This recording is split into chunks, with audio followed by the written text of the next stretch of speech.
आदिवासियों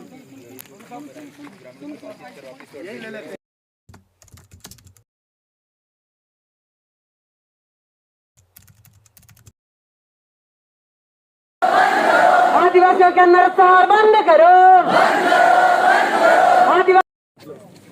आज हमारे हम सभा यहाँ पर समाप्त होने जा रही है, लेकिन ये सिलंगर संघर्ष धरना के रूप में जारी रहेगी। 12-13 मई से लगातार विरोध प्रदर्शन के जो दिन शुरू हुए थे, आज 28वां दिन है। विरोध प्रदर्शन के दौरान हुई हिंसक झड़प में 3 लोगों की जानें चली गई थी। बाद में खबर निकल कर आई थी कि एक गर्भवती की मौत हो गई है और कुछ घायल हो गए हैं। दरअसल इन तमाम चीज़ों के गुजरते हुए जो है आज 28वां दिन आता है और 28वें दिन यहाँ पर एक आम सभा रखी जाती है, जहाँ पर कम से कम 3 जिलों के लोग यहाँ पर पहुँचे हुए हैं। बताया जाता है कि कम से कम 10 से 15 हज़ार की भीड़ होगी यहाँ पर, और यहाँ पर यह घोषणा की जा चुकी है कि अब ये जो भीड़ है वो छंट जाएगी, लेकिन आंदोलन जारी रहेगा। और आंदोलन किस तरह से जारी रहेगा? 20 से लेकर भले 200 की संख्या तक की होगी, लेकिन वहाँ पर जो है प्रशासन की अनुमति ली जाएगी। ये वो सड़क है, ये सड़क है जिसको इसके निर्माण कार्य की सुरक्षा के लिए जो है कैंप की स्थापना की गई है और उस कैंप का विरोध चल रहा है। इस वक्त हमारे साथ बुर्रैया तिलम जी बने हुए हैं और यहाँ पर आपको एक तस्वीर और दिखाना चाहेंगे कि ये जो आपको मंच नज़र आ रहा है, दरअसल ये मंच यहीं से आज घोषणा की गई है। सड़क पे बने हुए इस मंच से आज घोषणा की गई है और उस घोषणा में ये कहा गया है कि आज से इस आम सभा को जो है ख़त्म किया जाता है। तो बुर्रैया जी, मैं आपसे जानना चाहूँगा कि यहाँ पर आज ये आम सभा ख़त्म होने की बात कर रहे हैं और 20 से भले 200 की संख्या, भले छोटी छोटी संख्या में बीजापुर या फिर सुकमा में ये प्रशासन की अनुमति के साथ अपने विरोध प्रदर्शन को जारी रखने की बात कह रहे हैं। तो इन तमाम चीज़ों पर आपकी एक टिप्पणी? वो पब्लिक जो है ना, अब बहुत दिन से यहाँ परेशान है, तो आज जो है सभा को जो है समापन करने की घोषणा किए हैं। और इस मतलब आंदोलन जो है ना, मतलब ये सब धरना प्रदर्शन तो ख़त्म हो जाए, ख़त्म कर रहे हैं, मगर इसका जो है ना संघर्ष समिति जो है ना हमेशा ये संघर्ष जारी रहेगा, इसको स्थगित नहीं कर रहे हैं। यानी कि कैंप हटाने की मांग को लेकर के लगातार विरोध प्रदर्शन जारी रहे। बाकी दोनों जिलों में जिला स्तर में समितियां, संघर्ष समितियां जो है ना बैठे हैं ऐसा। और बाकी इनको तो राहत मिल गई, अब तो मानकर चलिए अब ये जाकर खेती किसानी करेंगे। खेती किसानी करेंगे, अब इनको जो है ना दे दिए हैं, इन लोग जाके अपना जो है ना शांति व्यवस्था बनाए रखने के लिए यहाँ पर बुर्रैया तिलम जी की भी बहुत अहम भूमिका रही है। बुर्रैया तिलम जी जो है यहाँ पर गोंडवाना समाज के अध्यक्ष भी हैं, जिलाध्यक्ष, और उनके साथ में जो है यहाँ पर उनकी टीम भी यहाँ पर मौजूद है। इन्होंने भी काफ़ी अहम भूमिका निभाई है। आज जो फैसला आया है, दरअसल इस समाज की इसमें बहुत बड़ी भूमिका है।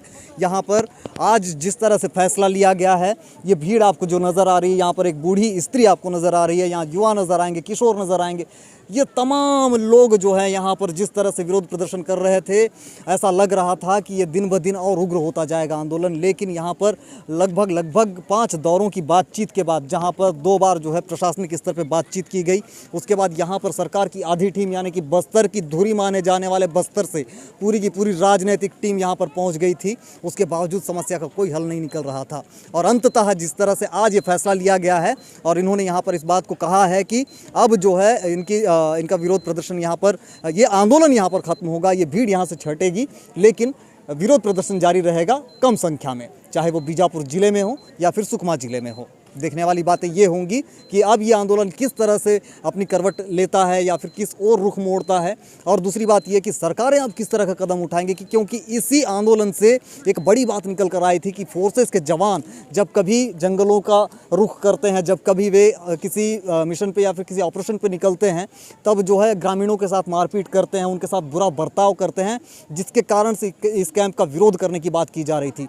दरअसल एक बात और इसमें निकल कर आई थी कि नक्सलियों का समर्थन इस आंदोलन को प्राप्त है। तो मैं आपको बताना चाहूँगा कि इस इलाके में, यानी कि या मेरे हाथ की इस वक्त बाएं की तरफ अगर आप देखेंगे, तो मैं आपको बताना चाहूँगा कि बीजापुर और सुकमा ज़िले के बीचों बीच से अगर आप इस तरफ निकल जाते हैं तो कम से कम 15 किलोमीटर की दूरी पर, 25 किलोमीटर की दूरी पर पामेड़ इलाके में जो है हिड़मा, जो कि नक्सलियों का टॉप कमांडर या फिर टॉप लीडर माना जाता है, यहाँ पर जिस तरह की हिंसक वारदातें होती हैं, दरअसल उसका गाँव भी इसी इलाके में पड़ता है। और दूसरी बात ये निकल कर आती है कि इस इलाके में में नक्सलियों की बहुत ज़्यादा मूवमेंट है। जब भी कभी नक्सलियों की केंद्रीय कमेटी आती है तो इस इलाके में एक न एक बैठक होती है। इस तरह की सूचनाएं भी पहुंच रही हैं।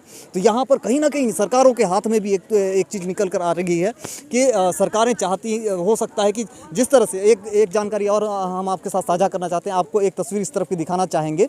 इस तरफ जो है बीजापुर जिला पड़ता है, आपको वो तस्वीर दिखा रहे हैं हम।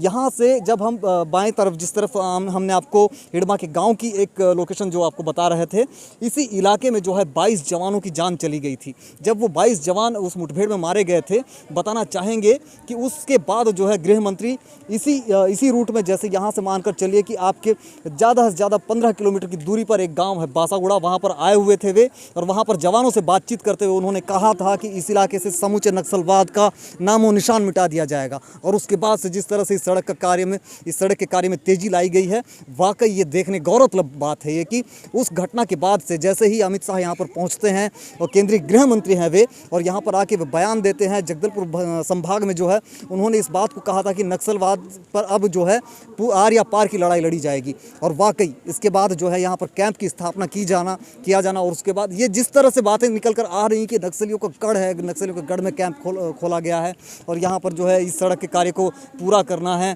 और अमित शाह के उस बयान के बाद से जो एक्टिविटी यहाँ पर देखने को मिल रही है, वाकई ये तमाम चीज़ें जो है चौंकाने वाले ज़रूर हैं। लेकिन अब आने वाला समय बताएगा कि किस तरह के कदम उठाए जाएंगे और किस तरह से यहाँ पर जो है सरकारों की या फिर इन प्रदर्शनकारियों की अगली जो रणनीति होगी वो किस तरह की होगी। हमारी नज़र बनी रहेगी, बने रहिएगा हमारे साथ। और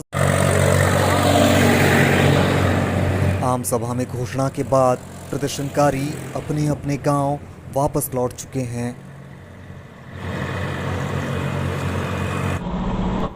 अगले दिन यानी 10 जून से सड़क निर्माण का कार्य दोबारा शुरू किया गया। ये बच्चे कभी कैमरे की तरफ तो कभी बन रही सड़क की तरफ बार बार देख रहे हैं। और हमारी नज़र उन सरकारों पर है जो सरकारें इनकी भविष्य की जिम्मेदार हैं।